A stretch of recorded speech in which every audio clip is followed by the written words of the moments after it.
18ই March 2026 রোজ বুধবার গতকাল বিকালে কালবৈশাখী ঝড় মুহূর্তে প্রচণ্ড। সেই ঝড়ে আমি এখন আমাদের উত্তর কান্নাড়া কবরস্থানের পাশে একটি ক্ষেতে দাঁড়িয়ে রয়েছি। তো এই ক্ষেতের যে অবস্থা আপনারা দেখতে পাচ্ছেন, প্রচণ্ড কালবৈশাখী ঝড়ের কারণে একটা গাছও আপনার দাঁড়ানো নেই। প্রত্যেকটা গাছ মাটির সাথে শুয়ে পড়েছে। মনে হয় না একটা ভুট্টাও এই কৃষক ঘরে নিতে পারবে। তো আমি এখানে যখন আসলাম তখন আমার কাকা সে অনেকখানি জায়গা ভুট্টা গাছ রোপণ করেছিল। তো তারও বেশিরভাগ ক্ষেত এগুলো এরকম বিছড়ে পড়ে গেছে। তো মনে হয় না সে একটা ভুট্টাও বাসায় নিতে পারবে। তো কি পরিমাণ ক্ষতি হয়েছে কৃষকের সেটা বলার মতো না। কালকের যে ঝড়টা হয়েছে, প্রচন্ড শিলাবৃষ্টি এবং তার সাথে দমকা হাওয়া বাতাস। তো আমার কাকার সাথে আমি এখন কথা বলবো যে গতকাল যে ঝড়টা হয়েছে, সে ঝড়ের সময় তার মনের অবস্থাটা কেমন ছিল। তো কাকা, আসসালামু আলাইকুম। ওয়ালাইকুম আসসালাম। তো ভালো আছেন না? হ্যাঁ, আলাইকুম। তো কাকা, কালকে তো অনেক ঝড় হলো, তার সাথে ছিল বৃষ্টি দমকা হাওয়া। হুম। তো এই ঝড়ের সময় আমি আপনার অনুভূতিটা জানতে চাই, মনের যে অনুভূতিটা। জ্বরটা হলো প্রায় 5:30 5:30 দিকে জ্বরটা হয়েছে। জ্বরটা হলো ওই উত্তর দিকে থেকে জ্বরটা কেবল কাইলাটা আক্রমণ একটু একটু করে কাইলা বান্ধাই তো আক্রমণ শুরু হইলো। তখন মনে করলাম যে হয়তো কিছু বৃষ্টি হইতে পারে বা নাও পারে। আমরা তো ভুট্টা গাছ নিয়ে খুব আমরা হাই হতাশভাবে আর কি রাস্তা দিয়ে ভুট্টা ক্ষেতের বুগাল দিয়ে আমরা কিন্তু ঘোরাফেরা করলাম। আস্তে আস্তে আস্তে আস্তে উত্তরে কাইলা আস্তে আস্তে কাইলাটা বান্ধা একবার ই হয়ে গেল গা, জ্বরের আক্রমণ শুরু হয়ে গেল গা। তখন মনে করেন দাঁড়িয়ে রইলাম। যখন কিনা পুরে সুতে জ্বর শুরু হইলো তখন দৌড়িয়া বাড়ির কাছে বাড়তে গেলাম।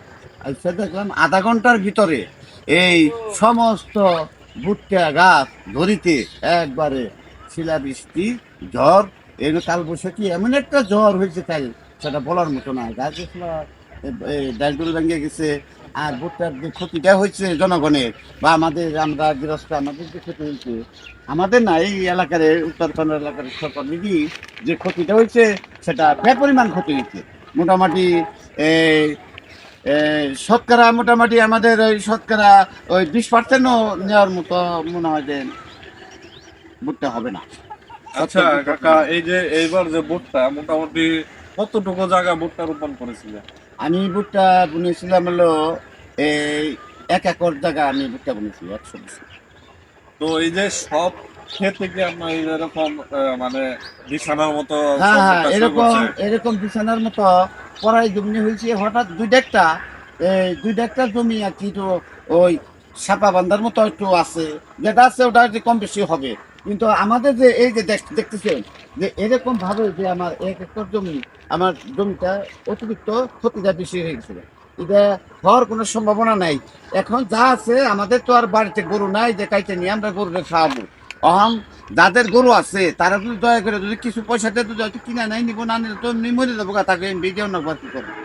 এখন যে ক্ষতিটা হয়েছে ক্ষতিটা এখন তো কিছু করার নাই। আমরা জনগণ, আমরা কৃষক, কৃষকের ক্ষতিটা পরিমাণ এখন আমাদের সরকার, এই সরকার এখন বাংলাদেশ সরকার, এই এই আমাদের প্রধানমন্ত্রী তারেক জিয়া বা আমাদের বর্তমান সরকার এখন যদি এই আমরা যা টিভিতে শুনতেছি দেখতেছি যে কৃষকের প্রতি, আমাদের কৃষকের প্রতি একটু খেয়াল নিবে বা কৃষকের প্রতি দেখবে।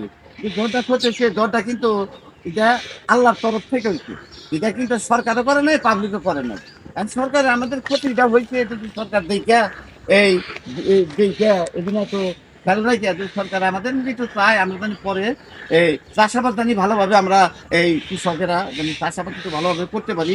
সরকার যদি আমাদের মধ্যে একটু একটু সহযোগিতা করে, যাই আমাদের ক্ষতি হয়েছে হইতে আমরা এটা কোনো মনে রাখুন না। সরকার আমাদের পাশে থাকলেই আমরা একটু আনন্দ পাবো, কৃষিকাজে আমরা আনন্দ পাবো, সরকার যদি আমাদের একটু পাশে থাকে।